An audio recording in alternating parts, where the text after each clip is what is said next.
బైబిల్లో రాయబడింది. బైబిల్లో రాయబడింది. మన గురించి ఎక్కడ రాయబడుతుంది? మనం మనం మనం చేసే పనులు ఎలా ఉన్నాయి? మనం చేసే క్రియలు ఎలా ఉన్నాయి?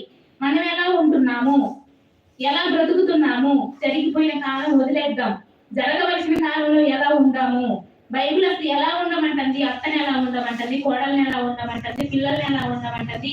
యవనస్తుల్ని ఎలా ఉండమంటుంది? మనం బైబిల్ చదివితే ప్రతిదీ మనకు అర్థమైపోతుంది. ఎలా బ్రతకాలి, ఎలా ఈ 60 సంవత్సరాల జీవితంలో మనం ఎలా బ్రతకాలి, ఎలా ఉండాలో మనకు అర్థమైపోతుంది ప్రియులారా. అదే విధంగా ఒక్కసారి ఇక్కడ నయోమి పేరు, రూతు పేరు ఇక్కడ బైబిల్ గ్రంథంలో రాయబడింది. మన పేర్లు ఎక్కడ రాయబడుతున్నాయి? మనం చేసే క్రియలు ఎక్కడ రాయబడుతున్నాయి? రాయబడుతున్నాయా? ప్రతి క్రియ రాయబడిద్దండి, ప్రతిదీ రాయబడుతుంది. ఒక్కసారి చూసుకొని ముగించుకుందాం ఒక మాట. ప్రకటన గ్రంథము 20వ అధ్యాయము 15వ వచనము. ప్రకటన గ్రంథము 20వ అధ్యాయం 15వ వచనం. ఎవని పేరైనను జీవ గ్రంథమందు వ్రాయబడినట్టు కనబడని ఎడల వాడు అగ్నిగుండంలో పడవేయబడును. జీవ గ్రంథంలో పేర్లు ఉంటాయండి. మనం చేసే ప్రతిదీ 2 గ్రంథాలు ఉంటాయి. మనం చేసే ఎన్ని ఒక మంచి పనులను ఒక పుస్తకంలో వచ్చండి, అన్ని ఒక పుస్తకంలో ఉంటాయి. 2 దేవుడు మనం మరణించిన మరుక్షణమే ఏమంటారంటే చచ్చిపోయినోడికి గాలి కలిసిపోతాడు, సిగ్గాలు చచ్చిపోతే రేపు 2 అనుకుంటాం. కానీ అది కాదండి. చనిపోయి భూమికి రాకదొలిక మనం తల్లి కడుపులో ఉన్నామండి.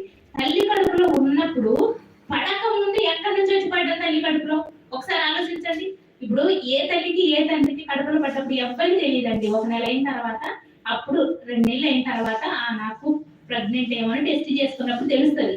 అయితే తల్లి గర్భంలో పడ్డక ముందు ఎక్కడుంది? అది ఎక్కడి నుంచి వచ్చింది? తల్లి గర్భంలో పడక ముందు ఎక్కడి నుంచి వచ్చింది? మళ్ళీ ఎక్కడికి వెళ్తుంది అది? అయితే చనిపోయిన తర్వాత ప్రతిదినండి, ప్రతి మంచి చెడు జీవ గ్రంథంలో రాయబడుతుంది. 2 పుస్తకాలు చనిపోయిన మరుక్షణమే తెరవబడతాయి.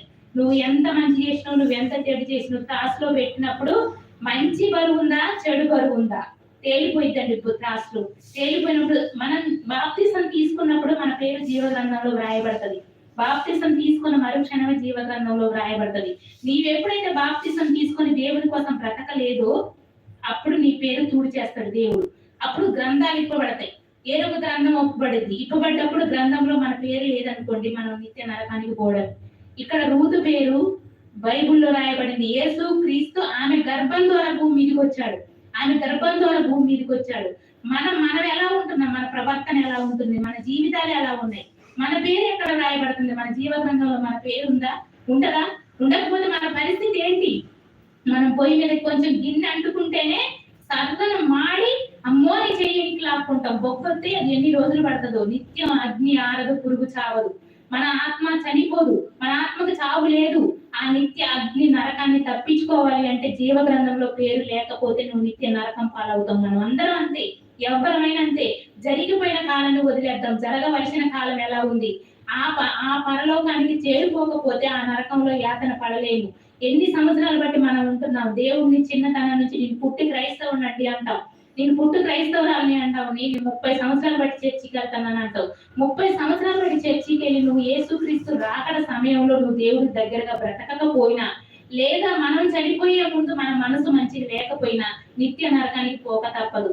కానీ మనందరం ఎప్పుడు రాకడ వచ్చినా సరే ఎప్పుడు సిద్ధపాటు కలిగి, ఎప్పుడు ఆయన దగ్గరలో బ్రతుకుతూ ఆయన గురించి ఆలోచించుకుంటూ బ్రతికి మనము మన పాత్రల్ని, తల్లి పాత్ర, కుమార్తె పాత్ర, అక్క పాత్ర, చెల్లె పాత్ర, అత్త పాత్ర, కోడల పాత్ర, ప్రతి పాత్రని మన పాత్రలను మనము లోపం లేకుండా నిర్వర్తించుకుంటూ మనం ఇప్పటికైనా తెలుసుకొని, ఇంత వాక్యం తెలిసిన మనం ఇప్పటికైనా కరెక్ట్ లేకపోతే దేవుడు క్షమించడు మనల్ని.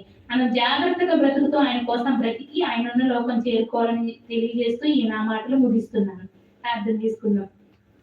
మమ్మల్ని మిక్కిలిగా ప్రేమించిన మా కన్న తండ్రి, మీకు ఘనమైన ఉన్నతమైన నామానికి వందనాలు తండ్రి. నాయన మీకు వందనాలు. నయోమి నా తండ్రి, నాయన దేశంలో కరువు వచ్చినప్పుడు తండ్రి, నాయన మోయాబు దేశానికి వచ్చి నా తండ్రి, అక్కడ నా తండ్రి తన కుమారులను పోగొట్టుకొని తండ్రి, నాయన తన 2 కోడలను తండ్రి కుమార్తెలాగా చూసుకొని ఒక మంచి ఉత్తమమైన అత్తగా అనిపించుకుంది నా తండ్రి. మా జీవితాలలో కూడా తండ్రి, నాయన మేము కూడా తండ్రి ఉత్తమమైన అత్తలుగా ఉండి తండ్రి మీకు మహిమ కొరకే నా తండ్రి, మా ఈ లోకంలో పేరు కోసం కాదు నాయన, ప్రతి క్షణం మీరు మమ్మల్ని చూస్తున్నారు తండ్రి. నాయన